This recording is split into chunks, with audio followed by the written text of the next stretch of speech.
Hello, I'm Luca Coasters, and today I'll be continuing my series in which I review my top 20 coasters, and this review is of my 16th favourite coaster, Hyperion Energylandia.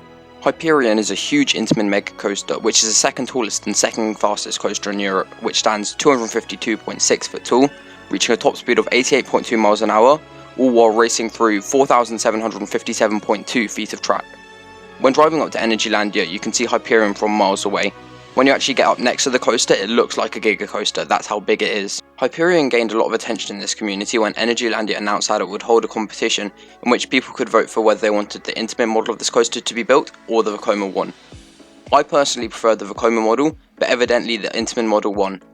The coaster went through a couple more iterations, including large changes to the trains and the layout before the current design was settled on. I think the coaster that we actually got was worse than any of the other designs. But when it was being built, the coaster still received so much hype. Many people were speculating that it could be a new world's best coaster, but upon opening, the reviews said that the ride was just average for a hyper. Because of this, I went into this coaster with low expectations, and the experience I got was interesting. First off, the queue line is well finished. You enter through the Owen Hyperion, then you enter an indoor plaza which now has lockers in, and from there you can go up some stairs into the actual queue line. The physical line itself is long, but when I went, they closed off most of the queue line. The best themed area is definitely the station, which has a great atmosphere because of blaring music, amazing if not excessive lighting, and also smoke effects. This is added to by a countdown which plays before every dispatch, which really builds up the hype for every single ride. The station is also amazing at night, as it has a really party atmosphere which you can't really find in any other station. You then board the trains which are so comfortable. The seats and restraints are a slightly improved version of those on Taron, and your whole body is free due to the lack of lateral bracing, and the only part of your body which is really restricted is your lap. On Hyperion, I'd say it's slightly easier to get room and maintain room during the coaster, but that's partly due to the ride ops, but you can't really get masses of room on this coaster. On this train, the two inner seats are raised up. I actually prefer these seats, as the negative forces feel slightly stronger in these seats. I'd also say the back is best. While the front is fun, the airtime is weaker and you have to wear these annoying goggles to ride. When the train dispatches, you are quickly carried to the top by a fast chain. I believe this is the first Intamin Mega in a while to use a chain lift, and I'm pretty sure Intamin will continue to use chain lifts as they increase capacity and are more reliable. When you reach the apex of the lift, you get a great view of the coaster, but this moment is only brief, as before you know it, you're plummeting down the 269 foot drop. This drop is one of the best drops I've ever experienced. It feels almost as sustained as 335's drop, but on Hyperion the airtime is much stronger. When you start going down the drop, it feels very similar to a B&M Hyper drop, but part of the way down into the drop, there is a drawn out bump in which the track gets much steeper, which turns a floater into fairly strong ejector. The bump also means that the airtime in the front is stronger than the airtime on the front on most drops, but the coaster only provides strong floater in the front. This bump does not compare to the one on Skyrush, as the one on Hyperion is way more drawn out, but it still makes for some good ejector. In terms of strength, it feels similar to Goliath's first drop, but this lasts for way longer. It just feels like the train is diving down forever. The train then enters the first valley, and riders are met with a high dose of strong, sustained positive forces, which slowly build up until they're at their strongest as the train enters the tunnel. This is a point where the coaster reaches its most forceful moment, pulling 4.8 Gs. While I didn't grey out here, I could feel my whole body being crushed into the seat for a good few seconds. At this point, the train is also flying at 88 miles per hour and the sensational speed is great. It feels very similar to the bottom of Fury 325's drop, but with the tunnel to add to the insanity. However, unfortunately, this moment is also quite rattly. The train shuffles from side to side in this extremely forceful moment, and it can be quite uncomfortable. For me, it didn't affect the re-rideability, but I can imagine it would for some people. The discomfort is increased by the insane positive G-forces, but on the whole, the valley is still a really fun moment on this coaster. The train then rises up into a huge sustained ejector hill. The hill starts off as floater, but it gradually builds up into decent ejector. While the ejector isn't the strongest, it is so sustained, making it really fun. In terms of strength, I'd compare it most to Expedition G-Force's first hill, but the overall hill feels like El Toro's first two hills, as the airtime builds up in strength throughout the element, but on Hyperion the airtime is notably weaker and only just ejector. On this moment, you're flying out of your seat for around 4 seconds, making it one of the longest lasting moments of ejector out there.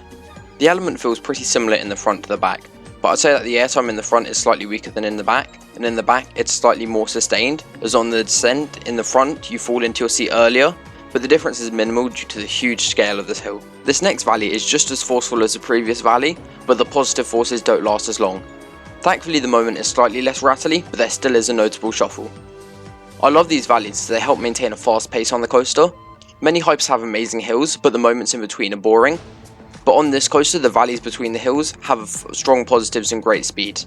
This means that riders are constantly experiencing strong forces, and furthermore, the contrast in forces makes both the positives and airtime feel stronger. The train then rises into the twist and dive. The entrance into this element starts off like an airtime hill, and in front row it gives a nice pop of brief but weak ejector. But before the track even starts descending, it flips over and dives the rest of the way down. This gives great laterals in every row, but in the back it is especially strong as you are folded over before plummeting towards the ground. The dive down is crazy as the coaster has so much speed and there are decent positives for most of the descent. I love how unique this element is, as you can't really get laterals similar to that on this element on any other coaster. It works so well with these open restraints, and I'm happy Intamin decided to go with such a daring element.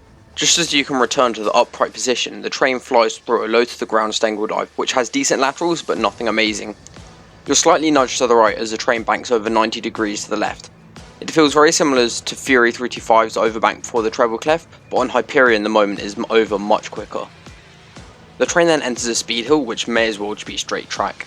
The train is travelling fast, but as the entrance and exit to the hill are so shallow, there is no airtime at all, making it a disappointing element. Every time I rode it I was still expecting a bit of airtime, but there was absolutely nothing. The coaster then pulls up in a decent moment of positives, and goes through what they call the floater hill, but I think the 1G hill is a more suitable name for this element. The train also violently shuffles through this element while delivering absolutely no forces. This element really kills the pacing, and every rider on the train seemed bored by this element.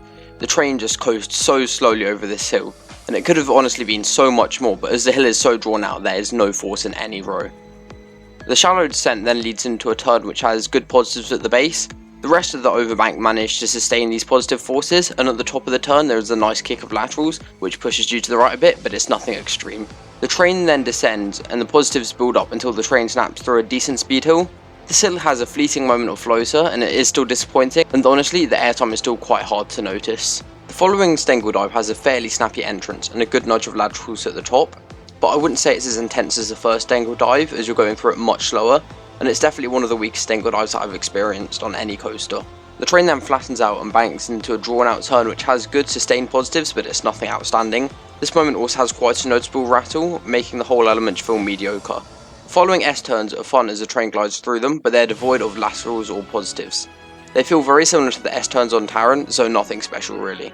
The next twisted hill has decent laterals which push you from left to right, all while receiving a decent pop of airtime which gives strong floater, but it feels like the coaster goes through the elements slightly too slow. The ride then enters one final airtime hill which has a nice pop of ejector. This is definitely the strongest hill on the coaster as you're fairly violently thrown out of your seat. It feels very similar to the final two bunny hills on G-Force as the train goes through the hill with lots of speed, and the bunny hill itself is not too tall and steep. The train then rises up as it enters the final brake run, and it has a good but short moment of ejector on the front and just floater on the back. It feels very similar to the previous hill, except the hill ends halfway through. Going into the brake run, the train still has loads of speed, and when the train actually slows down it makes such a satisfying noise while quickly decelerating, making for one final thrill. After coming off of this coaster every time I was not quite sure how to feel. The first few elements make up for one of the best sequences of elements on any coaster, but then the ride died down fairly quick after that. The middle section is maybe the weakest on any Intamin coaster, and the ride only picks up the pace again in the final two elements, which is quite disappointing. This coaster probably has some of the highest highs on any coaster, but also has some of the lowest lows on any major Intamin, which stops it from being one of the world's best. This coaster had so much potential, and I feel like this coaster could have been so much better if Intamin were willing to take more risks, but instead they ended up with an average hypercoaster compared to their other works. The coaster was built in a transition period. In the years prior, Intamin were playing it safe with their coasters, which is shown by Taron and Coast Through the Clouds, which are relatively less intense. But around this time Intamin got a new designer, Camille Bilson, who revolutionised the designs of Intamin. With Hyperion, it feels like Intamin was testing the waters, but they were still not willing to go back to the insanity of their prior coasters such as Skyrush. However, them testing the waters made up for an awkward ride experience which didn't quite live up to what it could have been, and honestly I wish they would have gone with one of the other designs shown, or even better the Vekoma model, but that discussion is one for another day. It's hard giving an overall score to Hyperion, just because of the diversity and quality of elements, but because I had so much fun in it, I'd give it an overall score of 93 out of 100. So, comment down below your thoughts on Hyperion, and like and subscribe for more rollercoaster based content.